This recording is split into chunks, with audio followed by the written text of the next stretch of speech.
katras ražas novāktais kilograms nācis ar sūru grūdu darbu, tāpēc novērtēju to, kas ir sanācis.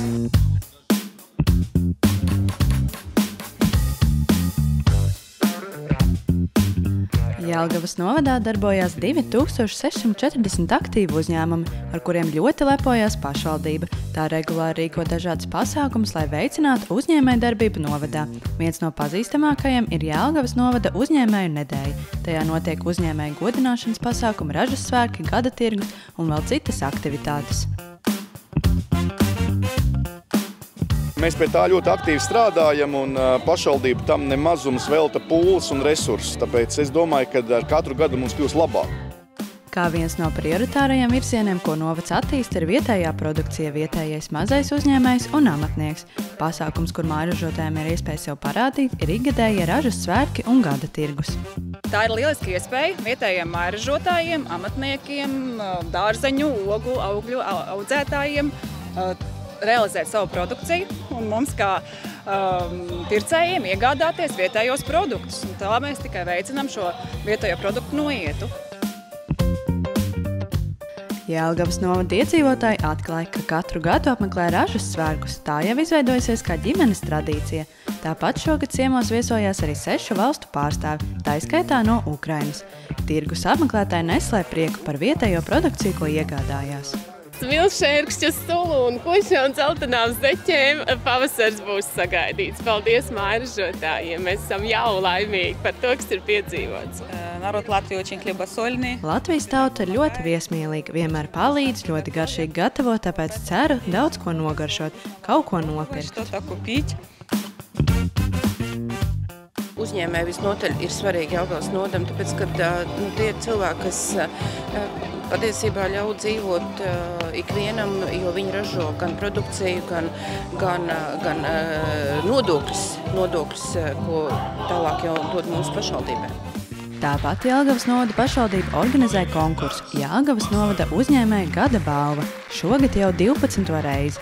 Konkursā piedalījās 24 pretendenti, kurus vērtēja dažādās nominācijās, kā arī noslēdzoties konkursam Esi uzņēmējs Jelgavas novadā 2023, pašvaldība atbalstīja 5 biznesa idejas ar kopējo finansējumu 10 000 apmērā. Iedzīvotājiem ir tiesības līdz konkrētam datumam pieteikt savus uzņēmējus. Tad žūrijas komisija iepazīstās ar šiem materiāliem, apbraukā iepazīstās ar uzņēmumu, ar vidi, kādos uzņēmums strādā, un tad jau top šis pasākums. Jelgavas novadā reģistrēta 103 jauni uzņēmumi. Viens no tiem ir Sijā ozolnieku Bārdzins. Tā īpašniece Sandra Strausa darbojās tikai pusgadu, taču atklāja jau ir fantastiski. Es vienmēr esmu ļoti augstu vērtējis tos cilvēkus, kas pārkāpjas savai komforta zonai pāri un saņemās kaut ko darīt vairāk dzīvē. Un man visu laiku likās, ka es arī kaut ko varu, bet visu laiku grūti saņemties spērt to pirmo soli. Tad kaut kā tā sakrita, vienkārši kaut kā sakrita, kad es saņēmos un uztaisīju savēju. Savukārt Kleihofa ģimene iegādājusies savā īpašumā Vircavas muižu.